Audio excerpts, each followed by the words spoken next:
Okay, so you're not a codependent. I agree with you.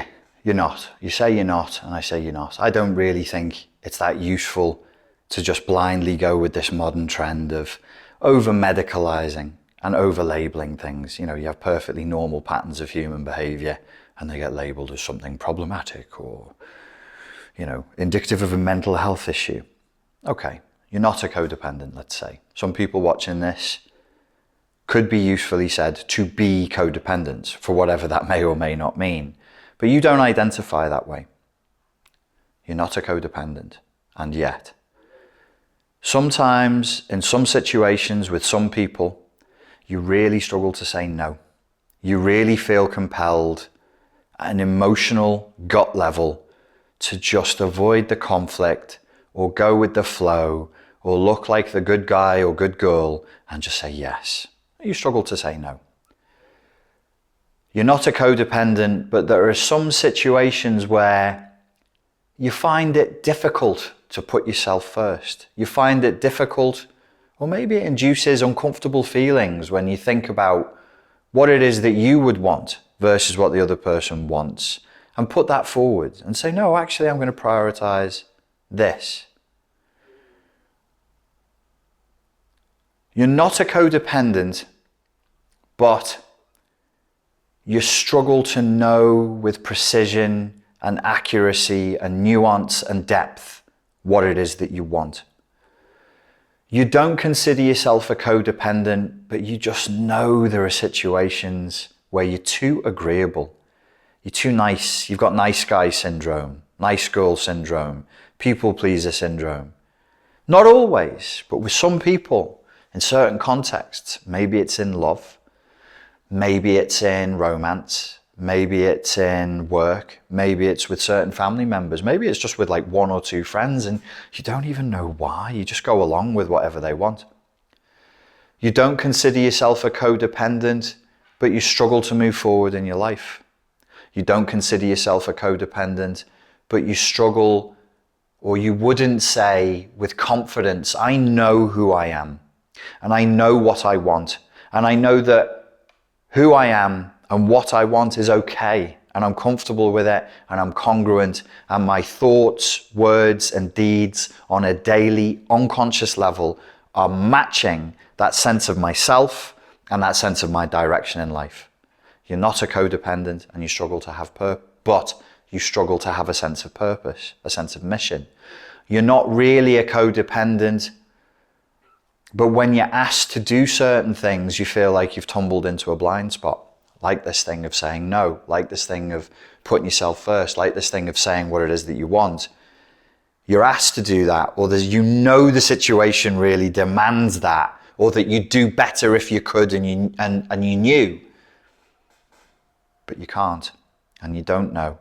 And you feel like you've hit a blind spot or a weak spot, like a muscle weakness. You've got full range of motion everywhere, but if I ask you to do this, you freeze. You're just like, wow, I can't do that. And it feels muscular. It feels neurological. It feels like there's just a place you're just not capable of going to. So people pleaser syndrome was the thing I always used to use as a term. It's a little weak, because if the problem was only that you were a people pleaser, we'd be very lucky, like if that's all it is. If we say codependent, most people think that that's a clinical term, and it kind of sounds clinical. It's not. It's not a clinical term. Yet. It may become one. And there are mental health professionals who absolutely will use it as though it is a clinical term, but to the best of my knowledge, it isn't. You may sort of think, well, codependency is something that the partner of an alcoholic or a drug addict does. Well, I'm not in partnership with anybody, and they're certainly not a drug addict, and they're certainly not, my partner is certainly an alcoholic, so I'm not a codependent. As I say, so codependent might be the wrong term. People pleaser is too weak. If I was going to say, okay, let's be really sober, really clean with our language and use the psychological terminology, it would be you're too high in trait openness. You're too high in trait agreeableness. You are, let's say, trying to use the psychology terminology, neurotically agreeable, neurotically open, but not all the time. Only in certain contexts with certain people. What would we call it? Entrained dormatory? Entrained pushovery? Where's this coming from? You know, if you're a pushover in certain scenarios, or you're too passive or too agreeable, what is that? Codependency seems like the most useful umbrella term for it, but it puts people off. We can argue about terms, have a discussion on good terms another day, and perhaps we should leave it to the academics. We should leave it to the people who publish research on the subject.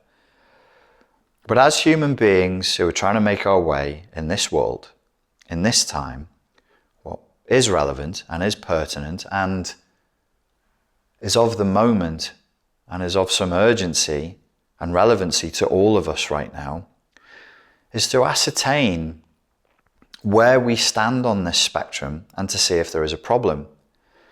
If we have a weak sense of individualized self and we have porous ego boundaries and we're too agreeable where it really doesn't serve us to be, and we really struggle to know what we want as individuals, not as collectives, because this is the time we live in. People are being entrained subtly, sometimes covertly, sometimes overtly, sometimes implicitly, sometimes explicitly, to think of themselves as part of a collective. I am not saying, in this case, that this is some dark agenda or conspiracy theory. I think sometimes there's just an ebb and flow of cultural movements, and sometimes there is an effort to nefariously direct large populations in a certain direction. Let's save that debate for another day. Let's not get sidetracked with that either. If you're encouraged to think of yourself as a member of a collective, by default your sense of individualism erodes because you're just not using it that much. What should I eat today? Where should I go today? Who should I speak to? What should I do with my time? What is my purpose? What is my mission? How should I speak to people? If you're filtering that through a perceptual filter and a cognitive decision-making process that is, well, I need to make these decisions as a insert member of identity group here, that's not the worst thing in the world. It's not a crime. It's not a sin. It won't lead to the worst outcomes necessarily, but you are not then doing it as an individual.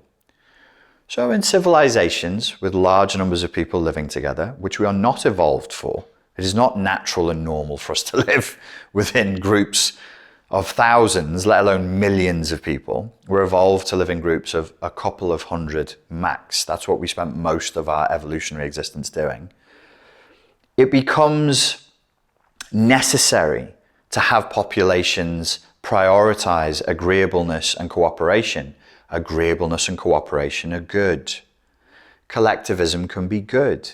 We need to work with each other harmoniously at times, but it's yin and yang. It can't be all the way one thing or all the way the other. There's no balance. And I do think we're losing individuality. I do think we're losing a sense of an individual self. And I don't think that that's very healthy. In fact, ironically enough, it actually runs counter to the very presuppositions of psychology itself. So if you're into these videos and other videos like this online, which are, you could loosely say, sort of somewhere between philosophy and psychology, that whole field is based on the presupposition of an individual.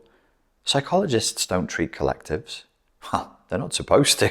I mean, obviously, some psychologists are paid to, and it's a bit dodgy. Thank you, Edward Bernays. It's a bit dodgy when they do. It's actually the job of sociologists to study humans when they behave in groups, but psychologists don't. So isn't that ironic? We're using psychology, which assumes an individual, sometimes incorrectly. It massively overemphasizes the importance of the individual and massively forgets the importance of the fact that we're members of tribes, clans, and collectives, to its detriment, and to the detriment of the clients attempting to be treated by the discipline.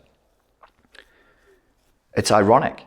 It's ironic that we're using psychology, which is based on individualism, to create notions of ourselves as members of a collective group. Be careful. Be careful. Who determined that group? The group is presented to you de facto. There's no consent there. You don't get to offer your consent. You're just told you're a member of this group. Why? I don't know, because of the shape of your eyebrows, because of the shape of the cuticle on your left thumbnail. You're a member of this group now. Did you consent to that? Do you agree to that? How would you begin to disagree with that? How would you feel if you disagreed with that? Would you be overwhelmed by feelings of guilt and shame, negative emotions, and an uncomfortable sense in your somatic space in your body? These are interesting questions to ask right now. They're important questions. I think that whether you are, quote unquote, the victim of narcissistic abuse, whether you are the partner of an alcoholic or drug addicted person, whether you were raised in abusive family units or you survived living inside of a cult or an abusive institution, or you are just a person alive on the planet right now, these questions are pertinent and urgent right now. We all have a damaged sense of self, just by view of the culture, of the times in which we're living. We all have a shrunk sense of self and an eroded sense of our ego boundaries.